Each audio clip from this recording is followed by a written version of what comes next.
सबसे पहले आपको मुख्यमंत्री का हेल्थ बुलेटिन बताएंगे। सीएम सुखविंदर सिंह सुक्खू कुछ दिन पहले से जो है वो एम्स में एडमिट हैं और आज का जो लेटेस्ट अपडेट आया है दिल्ली एम्स से जो हमारी बातचीत हुई है, सीएम जो है वो कह सकते हैं आप उनका जो स्वास्थ्य लगातार उसमें सुधार हो रहा है और सीएम आज भी गैस्ट्रोएंटरोलॉजी डिपार्टमेंट है वहां पर उसमें आईसीयू में ही है। कुछ खबरें ऐसी चल रही थी कि सीएम जो है वो आईसीयू से आज बाहर आएंगे, फिलहाल सीएम अभी आईसीयू में ही है और आज भी जो है वो उन्होंने देखिए सुबह के समय जो है वो 30 मिनट से सीएम सैर भी कर रहे हैं और वहां पर जो मंत्री है या फिर कोई बड़े नेता उनसे मिलने जा रहे हैं उनको मिलने की इजाजत नहीं है और वहां पर आईसीयू में रखने का जो मकसद है सीएम को वो एक ही मकसद जो बड़ा मकसद है कि वहां पर डिस्टरबेंस ना हो और जल्द से जल्द सीएम ठीक हो। फिलहाल सीएम गैस्ट्रोएंटरोलॉजी डिपार्टमेंट है उसकी आईसीयू में है और बीते कल जो पेनक्रियाज है उसकी जो रिपोर्ट है वो सामान्य आई थी।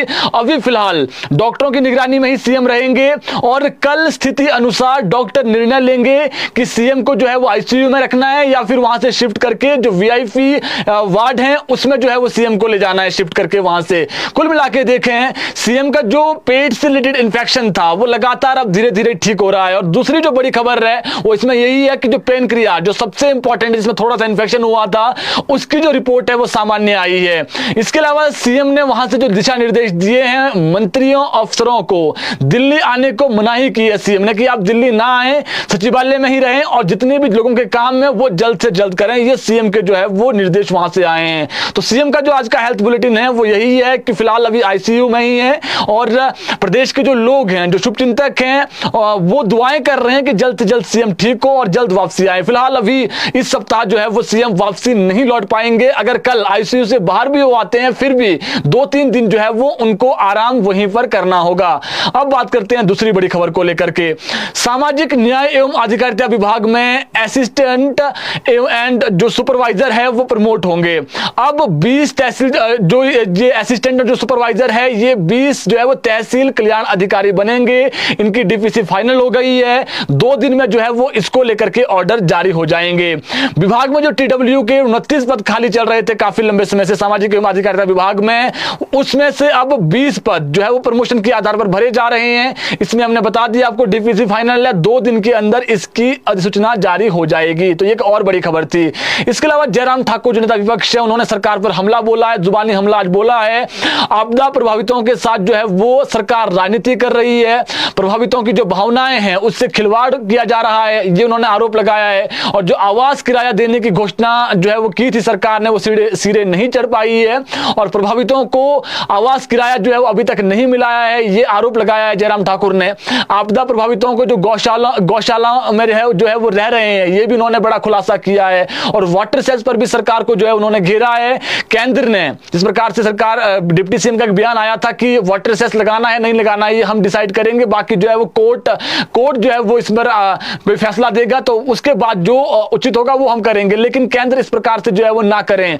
अब इस पर जो रिप्लाई आया है आज जयराम ठाकुर का, उन्होंने कहा है कि केंद्र ने केवल हिमाचल को ही नहीं बल्कि जो अन्य राज्य है वहां पर भी वाटर सेल्स को लेकर के पत्र लिखा है, ये उन्होंने वहां पर कहा है। केंद्र सरकार प्रदेश की जो डिडक्शन है उसको कम नहीं करेगी, ये भी उन्होंने कहा है।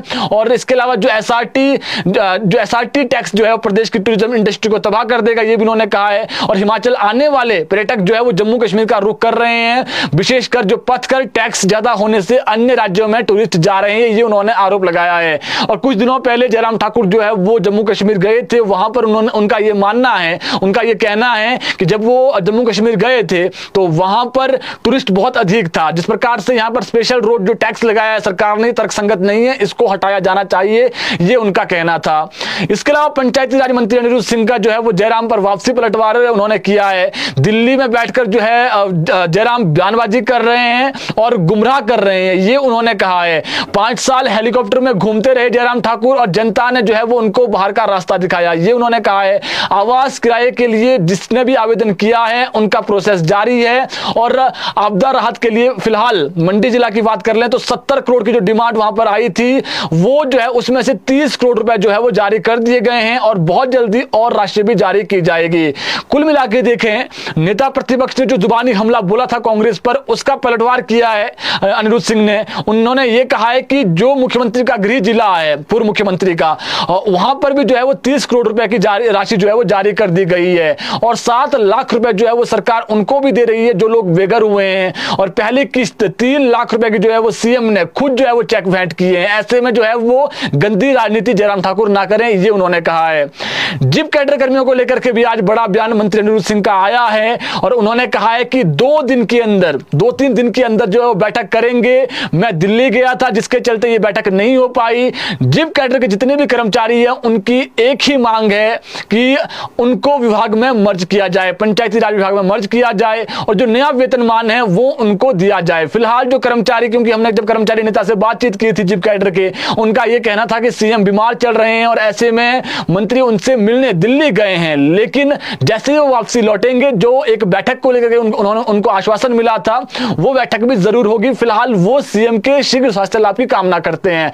तो आज अनिरुद्ध सिंह ने यह बड़ा बयान दिया है कि मैं 2-3 दिन के अंदर उनको बुलावा भेजा जाएगा, फिर उनके साथ बैठक होगी और जो सरकार है वो कर्मचारी हितैषी है, कर्मचारियों के हित में ओपीएस भी लागू की है। और अभी फिलहाल जिस प्रकार से आपदा आई है, थोड़ा कर्मचारी इंतजार करें, उनकी हर डिमांड को सुना जाएगा, लेकिन एक सही वक्त आने पर, ये उन्होंने कहा है। फिलहाल बैठक को लेकर उन्होंने कहा है कि 2-3 दिन के अंदर बैठक हो सकती है, बुलावा भेजा जाएगा।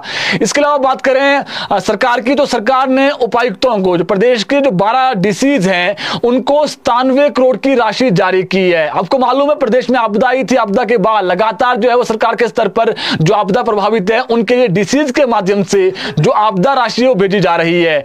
आपदा प्रभावितों को फिलहाल अभी करोड़ों रुपए की राशि पहले भी जारी कर दी गई है, 97 करोड़ की आज जारी कर दी गई है। प्रधान सचिव राजस्व ओंकार शर्मा ने ये जो राशि है वो जारी की है। इसके अलावा बात करें भर्तियों को लेकर के, टीजीटी भर्ती की जो काउंसलिंग शेड्यूल है वो जारी हो गया है। बिलासपुर में 6 नवंबर और कांगड़ा में 8 नवंबर से ये शुरू होगी।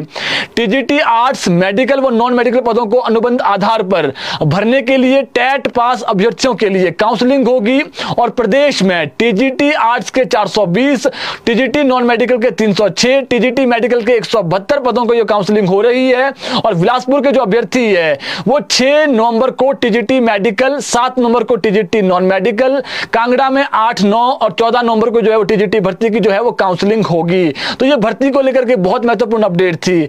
अब बात करते हैं हिमाचल में अग्निवीर कुफरी में घोड़ों पर एनजीटी की लगाम। अब 217 घोड़े चलाने की ही जो है वो अनुमति होगी। अभी 800 से अधिक घोड़े चलाए जा रहे थे। दिल्ली के एडवोकेट शैलेंद्र कुमार यादव ने एनजीटी में याचिका दायर की थी। इसमें दलील थी कि कुफरी में घोड़ों की अनियंत्रित आवाजाही है, इसके कारण पर्यावरण और वनस्पति को नुकसान हो रहा है। देवदार के पेड़ों की जो जड़ें हैं और छोटे पौधे तबाह हो रहे हैं, जल स्रोत सूख रहे हैं। 8 से 10 वर्ग किलोमीटर के छोटे क्षेत्र में 800 से अधिक जो है वो पूरा जो क्षेत्र है वो पेड़ों की जड़ें, घोड़ों की जो लीद है और उससे गंदगी फैल रही है और फॉरेस्ट और जो इकोलॉजिकल संतुलन है वो बिगड़ रहा है। कुफरी में 2 सालों से कम बर्फ गिरने का बड़ा कारण माना जा रहा है। ये याचिका उन्होंने दायर की थी। अब फिलहाल एनजीटी ने जो है वो 25 मई व 12 जुलाई के जो आदेश है उनको जारी किया है और कुफरी क्षेत्र में 217 से ज्यादा जो घोड़े हैं उससे अधिक घोड़े अब नहीं चल पाएंगे। इस बाबत जो डीएफओ ठियोग हैं उन्होंने नोटिस लगा दिया है। इससे कारोबारियों में जो है वो हड़कंप मचा हुआ है, हड़कंप की स्थिति है। फिलहाल जो एनजीटी के ऑर्डर हैं उनको कह सकते हैं आप कह सकते हैं उनको फिलहाल अभी जो वहां पर डीएफओ ने एक वो लगाया है। तो कुल मिला के देखें वहां हड़कंप मचा हुआ है। 217 से अधिक जो घोड़े हैं वो अब वहां पर वो नहीं चला पाएंगे। चंबा की बेटी ने फिर से कमाल किया है, जलवा दिखाया है। गोल्डन गर्ल के नाम से मशहूर चंबा की उड़न परी सीमा ने बुधवार को यानी पिछले कल गोवा में हुए जो है वो 37वें राष्ट्रीय खेलों के एथलेटिक्स इवेंट में 5000 मीटर की दौड़ में जो वहां पर रिकॉर्ड बनाया है 15 मिनट 44 सेकंड में। आप समझिए 15 मिनट 44 सेकंड में जो है वो इन्होंने दौड़ पूरी करके स्वर्ण पदक हिमाचल प्रदेश की झोली में डाला है। और सीमा ने 5000 मीटर की जो दौड़ है राष्ट्रीय चैंपियन वो बनी है, एक रिकॉर्ड भी कायम किया, राष्ट्रीय चैंपियन भी बनी है। अब आपको बता देते हैं सीमा ने 1 महीने में 3 नेशनल गोल्ड मेडल हासिल किए जो अपने आप में एक बड़ी उपलब्धि है। और एक जो मेडल है वो उनके पास सिल्वर मेडल है। कुल मिला के देखें 3 नेशनल मेडल और 1 सिल्वर मेडल, कुल 4 मेडल जो है वो नेशनल गेम्स में उन्होंने हासिल कर दिए हैं। और इसके अलावा आपको बता देते हैं जो इसी में बड़ी अपडेट है कि इनको सीएम सुखविंदर सिंह सुक्खू ने भी सोशल मीडिया पर इनकी सराहना की और बेटियां जो है वो प्रदेश का गौरव है, ये जो है वो सीएम ने कहा है, पीठ थपथपाई है। अब बात करते हैं दूसरी बड़ी खबर को लेकर के। आउटसोर्स को निकालने पर जो है वो हाईकोर्ट ने रोक लगा दी है। अभी की सबसे बड़ी खबर है, आउटसोर्स कर्मचारियों को अब नहीं निकाला जाएगा। ये बड़ी खबर निकल कर आई है, अभी अभी की ये खबर है। आउटसोर्स कर्मचारियों को नहीं निकाल पाएंगे क्योंकि प्रदेश में जो है वो विभिन्न उसमें आउटसोर्स के तहत कर्मचारी काम कर रहे हैं। तो ऐसे में हाईकोर्ट से एक बड़ा आदेश आया है कि जो आउटसोर्स कर्मचारी लगे हुए हैं उनको ना निकाला जाए, क्योंकि एक मामला भी आपने हाल ही में देखा होगा, कुछ ऐसे कर्मचारी है जो 12 से 13 साल, कुछ ऐसे कर्मचारी जिनको 15 वर्ष हो गए हैं, उन कर्मचारियों को निकाला जा रहा है। अभी फिलहाल जो बड़ी खबर आई है हाईकोर्ट से अभी कुछ देर पहले ही, अब आउटसोर्स कर्मचारियों को नहीं निकाल पाएंगे, ये बहुत बड़ी खबर है। इसके अलावा बात करें क्रिप्टो करेंसी को लेकर के, क्रिप्टो करेंसी स्कैम में डीएसपी रैंक का जो ऑफिसर है वो संलिप्त पाया गया है। इसके अलावा 2 पुलिस इंस्पेक्टर और 1 एसआई भी रडार पर हैं। एसआई से लेकर कांस्टेबल तक कई इसके लपेटे में हैं। अभी तक 27 पुलिस वाले इस पूरे मामले में बरामद कह सकते हैं नामजद हो गए हैं, जिनके नाम सामने आए हैं। और वीआरएस पर कई जो सरकारी कर्मचारी गए हुए हैं, कह सकते हैं जो वीआरएस पर कर्मचारी गए हुए हैं वो जांच के दायरे में आ गए हैं, जांच के घेरे में हैं। और 1 लाख से अधिक लोग इस गोरख धंधे में संलिप्त थे। कुल मिला के देखें, पुलिस ने जो एसआईटी बनाई हुई है, प्रदेश का सबसे बड़ा स्कैम अभी आप कहेंगे इसको, क्योंकि इतने अगर आप देखेंगे 2300 करोड़ से अधिक का ये स्कैम है। और अब धीरे धीरे इसमें जो है वो अधिकारी कर्मचारी भी सामने आ रहे हैं जिनकी इसमें संलिप्तता पाई गई है। तो ऐसे में डीएसपी रैंक के एक ऑफिसर हैं पुलिस के, उनका इसमें नाम जुड़ा हुआ है। और 2 और पुलिस के अधिकारी, उनका भी नाम जुड़ा हुआ है। कुछ कांस्टेबल के भी जो है वो इसमें नाम सामने आ रहे हैं। कुल मिला के देखें, एसआईटी के हाथ जो बड़ी कामयाबी लगी है, इसमें एक डीएसपी रैंक के जो अधिकारी है उनकी संलिप्तता पाई गई है। और जो ये गिरोह चला रहे थे उनसे अब लगातार जो है वो किस प्रकार से जहां जहां उनके ठिकाने थे वहां पर दबिश पुलिस के द्वारा दी जा रही है।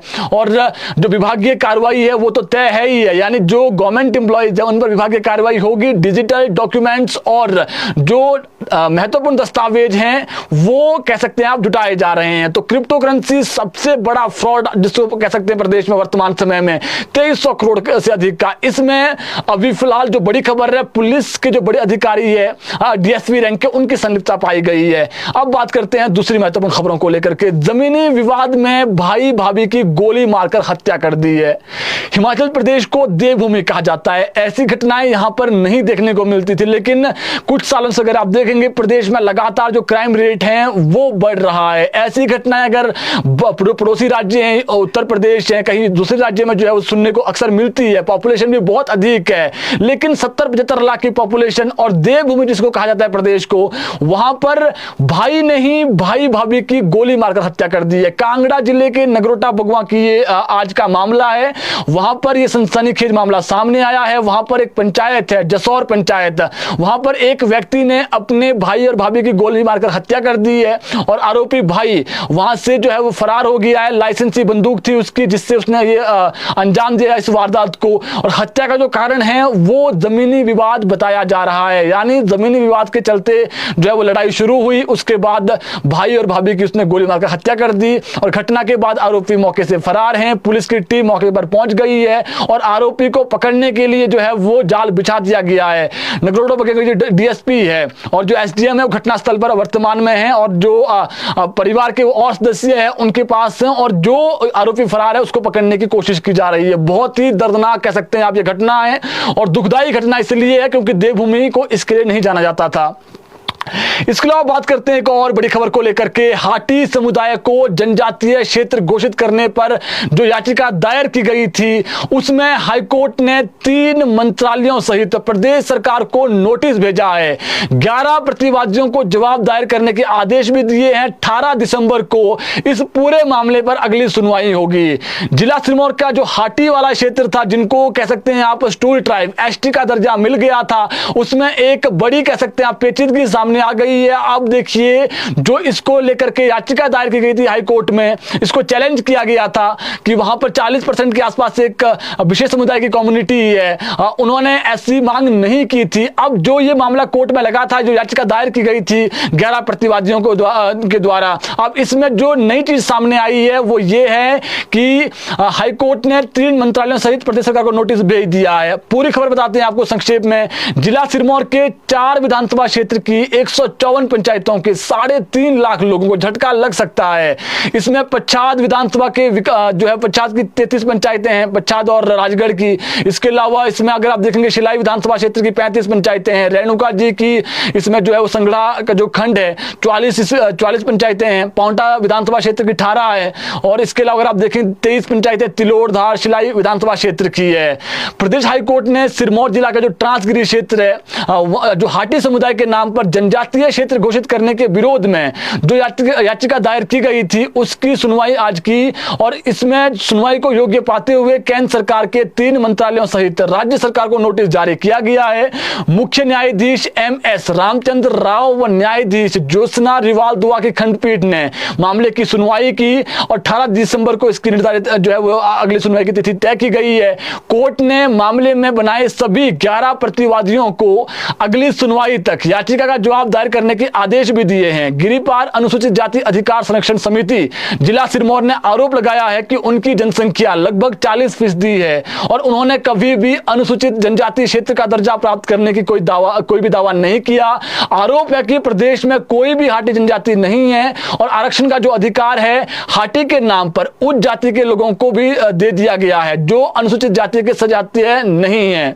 किसी भी भौगोलिक क्षेत्र को किसी समुदाय के नाम पर तब तक अनुसूचित जनजाति घोषित नहीं किया जा सकता है जब तक वह अनुसूचित जनजाति के रूप में सजातीय होने के मापदंड को पूरा नहीं करता है। देश में आरक्षण नीति के अनुसार अनुसूचित जनजाति और अनुसूचित जाति एवं अन्य पिछड़ा वर्ग को पहले से ही मौजूदा कानून के तहत क्रमशः 15 और 27% आरक्षण मिल रहा है।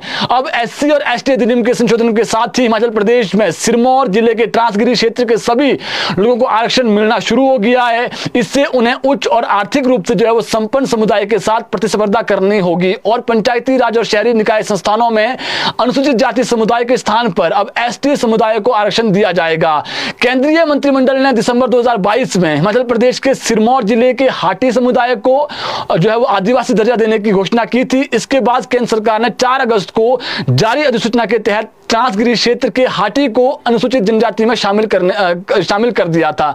अगर ये जो भाषा हमने आपको बताई ये कोर्ट की भाषा है, एग्जैक्ट वही भाषा में हमने आपको समझाया, लेकिन जो बड़ी खबर है वो ये है कि जो याचिका दायर की गई थी एक विशेष समुदाय के लोगों द्वारा, उसको जो है वो कोर्ट ने फिलहाल अभी कह सकते हैं आप सही करार दिया है और उसमें अब सुनवाई होगी। और ऐसे में जो है वो इस पूरे मामले में चिट्ठी भी भेज दी गई है और अगली जो सुनवाई हमने आपको बता दिया है कब इसमें अगली सुनवाई होनी है। तो ये बड़ी खबर थी और इसमें 3 लाख जो लोग हैं, क्योंकि गिरिपार का जो क्षेत्र है इसमें 3 लाख से अधिक लोग जो वहां पर थे उनको उसका लाभ मिलना था, लेकिन अब फिलहाल क्योंकि इसमें पेचीदगी सामने आ गई है, अब कोर्ट में मामला चला गया, अब कोर्ट में लड़ा, इसमें जो है वो दोनों तरफ से कह सकते हैं आप तीखी टिप्पणियां होगी। किन्नौर NH5 6 दिन बाद जो है वो हाईवे बहाल हो गया है। वाहनों की जो आवाजाही है वो आज से शुरू हो गई है। लोगों ने राहत की सांस ली है। बीते शनिवार को रात 2 बजे नाथपा के पास भूस्खलन होने से 200 मीटर हाईवे पूरी तरीके से अवरुद्ध हो गया।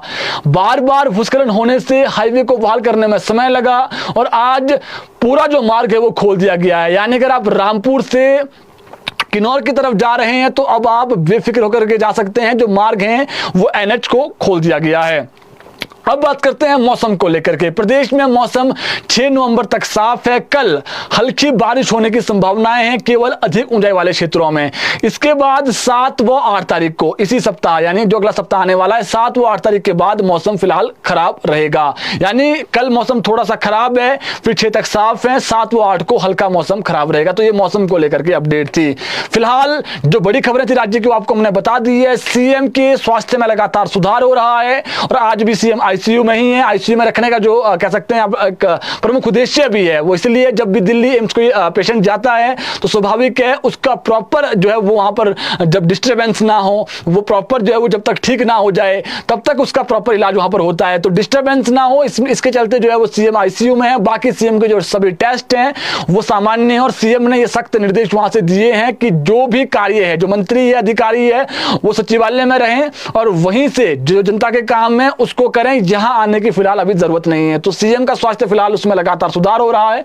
बहुत जल्दी सीएम जो है वो शीघ्र स्वास्थ्य कह सकते हैं आप लाभ लेकर वापसी हिमाचल प्रदेश लौटेंगे। फिलहाल अभी के लिए इतना ही, फिर आपके साथ जुड़ेंगे नई खबर और नई अपडेट को लेकर के। जुड़े रहें ताज़ा खबरों के लिए।